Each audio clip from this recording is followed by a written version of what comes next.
Welcome to the Deep Dive. Now, you've shared some interesting material on project workflows and time management.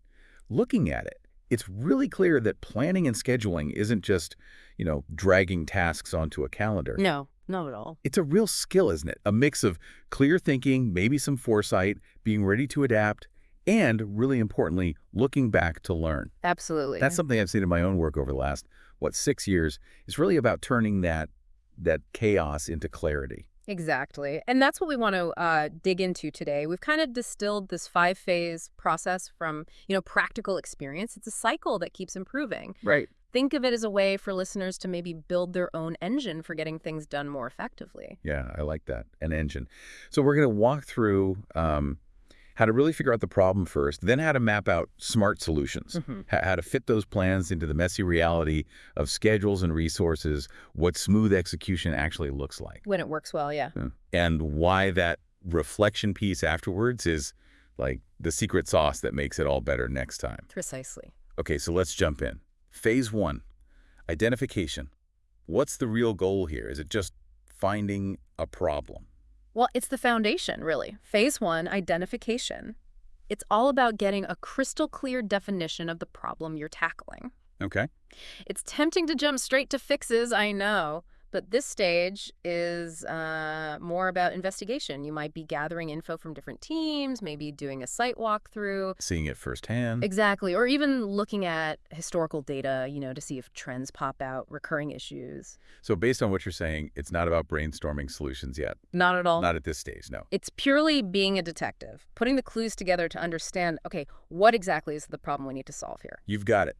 The core question we're just laser focused on is simple, but absolutely vital. What's the problem? Right. Think about it. You wouldn't start a trip without knowing the destination, would you? No, makes sense. A fuzzy problem just leads to wasted effort later on. There's that technique, the 5 whys. Yeah, you just keep asking why. To drill down past the symptoms to the root cause, that can really sharpen the definition. That 5 whys thing is interesting. I can see how just scratching the surface could send you off in completely the wrong direction. Holy. Okay, so let's say we've got a solid grip on what the problem is. Then we move to phase 2, planning. This is where we start figuring out the how, right? How we're going to fix it. Exactly. Shifting gears now from diagnosis to designing the cure. Okay. Planning is about architecting the most effective solution. And several things come into play here. First, resources. What do we actually need? Like budget, equipment. Budget, equipment, maybe specific software. Yeah, whatever the solution demands. Second, who? Who needs to be involved? People. Identifying the right people, their specific roles. That's essential. And third, what's the best overall method, the approach, given the resources and people we have? So it's not just throwing stuff at the wall and hoping it sticks. Definitely not. It's a really deliberate, strategic design of the solution itself. Needs to be precise, this architectural phase. Precision is important, yeah. But it's not about making a plan so rigid it breaks. Yeah. You also have to factor in limitations, maybe a tight deadline, limited budget, Constraints. Exactly.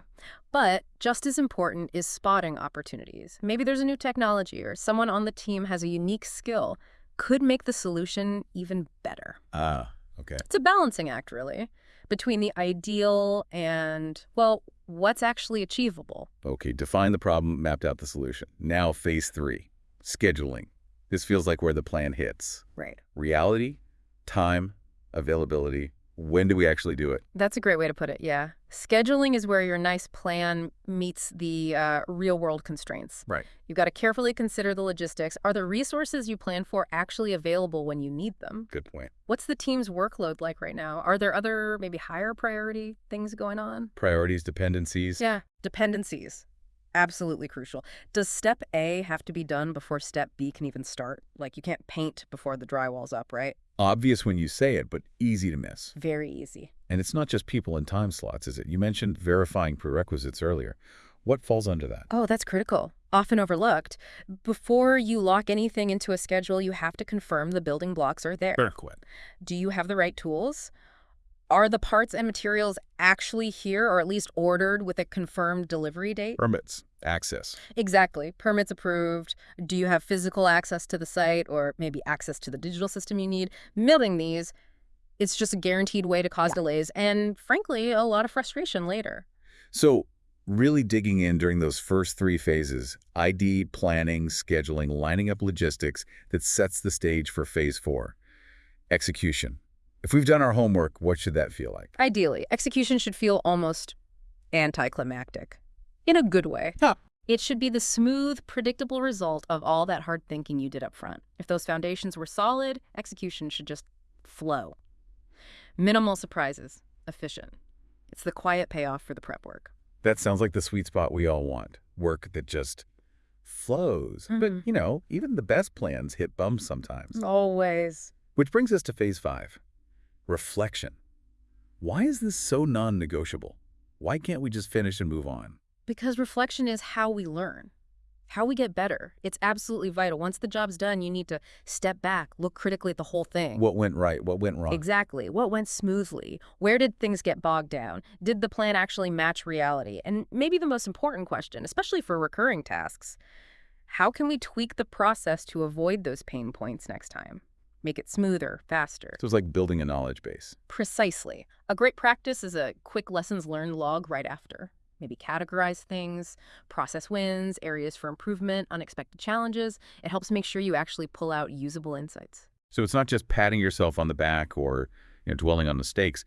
It's extracting real lessons to feed back into phase 1 next time. Yes, that's how the system gets smarter, how individual experiences become sort of collective wisdom. Makes sense. And when you keep going through these 5 phases consistently, something powerful starts to happen. The process itself gets stronger, more robust. Okay. Now, that doesn't mean you'll never face new curveballs. Like you said, new constraints, new tools, risks change, standards evolve. That stuff happens. Always does. But having this strong cyclical process gives you the agility to adapt more effectively. It's about building resilience, not chasing some impossible ideal of a perfect plan. Right. Resilience, not perfection. And the key part of that resilience is building systems for the stuff you do over and over, isn't it? You mentioned templates. How do those help? Oh, massively. Smart planning isn't just tackling every single task like it's brand new. It's spotting patterns, building systems for recurring work. For those regular tasks, creating templates to capture the essential info, it's a game changer. Could be vendor contacts, specs for materials you always use, equipment details, service intervals. Stuff you look up every time otherwise. Exactly. By templating it, you automate gathering that routine data. Frees up your brain power, your mental energy to focus on the trickier bits. The strategy. Right. Understanding the specific nuances this time, planning the best approach now, and then reflecting afterwards to maybe even improve the template. That makes so much sense. Creating mental shortcuts so you can focus on the actual puzzle. Now, planning rarely happens alone, does it? Almost never. How do clear roles and responsibilities fit into this? Especially with teams. Oh, fundamental. Whether it's a big team or just collaborating with a couple people, crystal clear roles are essential. Everyone needs to know exactly who owns what at each step. From start to finish. Yeah, from identifying the need to sourcing stuff, doing the work, follow-up, who's accountable. Ambiguity here. It's just a recipe for delays, duplicated effort, frustration. Total chaos. But when everyone knows their specific role, their ownership, it builds momentum. Things move smoothly. So it's not just assigning tasks randomly. It's about ownership and clear expectations every step. Precisely. And that clarity has to extend to communication, too. Regular, structured communication is key. Like status updates. Updates, feedback, offering support when someone's stuck, and also defining what done actually looks like. Ah, the definition of done. Yeah. Specific deliverables, quality standards, and the deadlines. All documented, all communicated clearly to everyone involved. You also mentioned something called chunking to simplify complex stuff. Now it's interesting. How does that work if you're facing a mountain of tasks? Chunking, yeah, it's super effective, but maybe a bit underrated. Basically, you just group similar tasks together into manageable, chunks. Okay. When you're juggling loads of tasks, different types of work, deadlines everywhere, chunking helps bring order to that chaos. Can you give an example? How might someone actually use chunking? Sure. Imagine your to-do list is a mile long. Instead of just randomly picking things off, you could batch similar activities. Like set aside a block of time just for emails, then another block for all your phone calls, then maybe focus on all report writing. It cuts down on that mental gear shifting, Context switching. Yeah, exactly. Or you could prioritize by type of work. urgent versus important, recurring stuff versus one-off projects, tasks needing internal review versus ones involving outside vendors. Different ways to slice it. Right. And a big plus is that chunking often lets you build more efficient workflows, maybe even create reusable checklists or templates for each chunk, saves planning time, keeps things consistent. So it's like creating folders in your brain or on your computer, tidies things up. That's a great analogy, mental folders. It declutters the chaos so you can focus. Okay, folders for tasks. But what about when you're managing multiple projects at the same time? That feels like a whole other level. It is. Managing multiple projects definitely needs a more strategic approach. Prioritization and tracking become absolutely critical. How do you tackle that? Well, first I'd categorize each project. Urgency, importance. Some might need daily focus, others maybe just a weekly check-in. Okay. That hierarchy helps you allocate your time effectively. And just like with tasks, you can batch similar project activities. Like reviewing approvals. Exactly. Instead of jumping between projects for approvals, block out time to review all outstanding approvals across all projects. Saves a lot of mental energy. Automation helps here too, I bet. Reminders, updates. Right, hugely. Automate whatever you can. Reminders, status updates. It lightens the admin load. And using concise project summaries or snapshots. What's in those? Key stuff. Current stage, any blockers, the very next step, who owns it.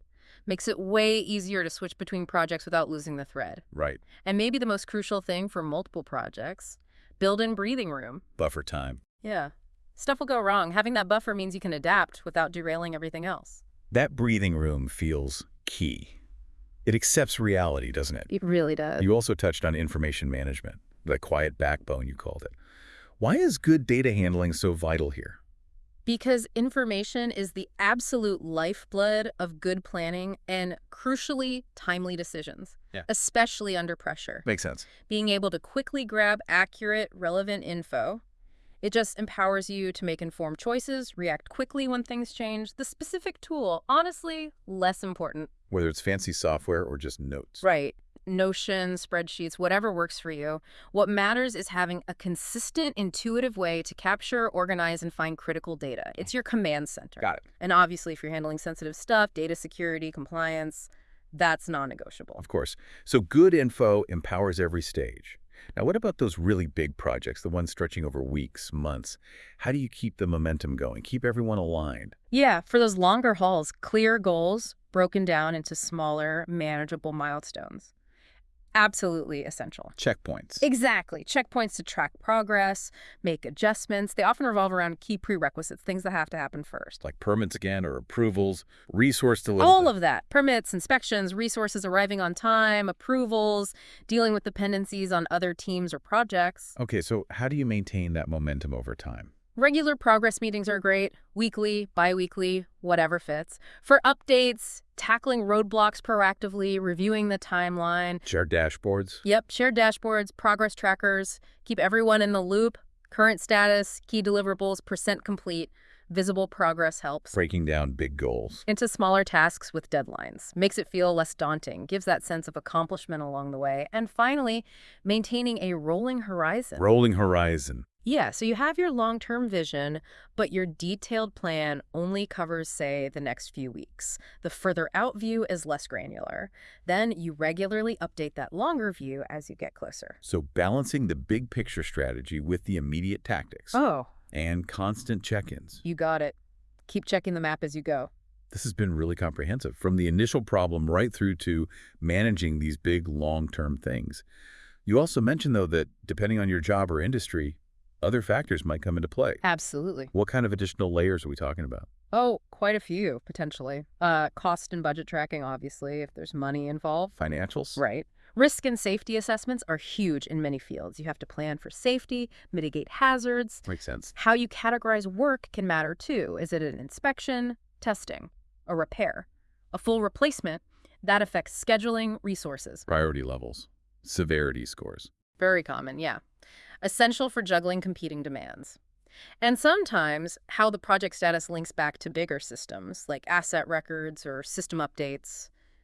That's critical too. So lots of potential extra layers. Yeah, they add context, complexity maybe. That's it. But importantly, that core 5-phase cycle we talked about, identify, plan, schedule, execute, reflect, that's still the central framework. It holds true regardless. Okay, so bringing it all together then, it really feels like planning and scheduling deep down is about managing a few key things that are all linked.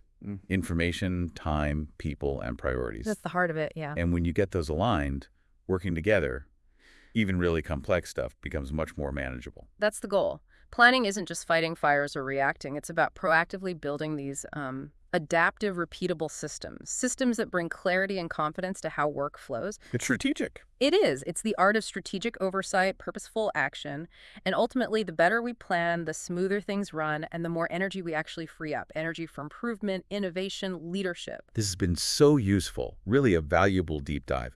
It's so clear that getting a handle on these planning and scheduling principles can genuinely change how you approach work. More productive, less overwhelmed. Absolutely. And hopefully, as people listen, they can think about this 5-phase cycle, maybe techniques like chunking, building templates. And how could they apply that directly to what they're working on right now? That's a fantastic point. And maybe a final thought for everyone listening to mull over. Thinking about the chaos, the bottlenecks in your own work. What's just one small step, something concrete you could do today to bring a little more clarity through better planning?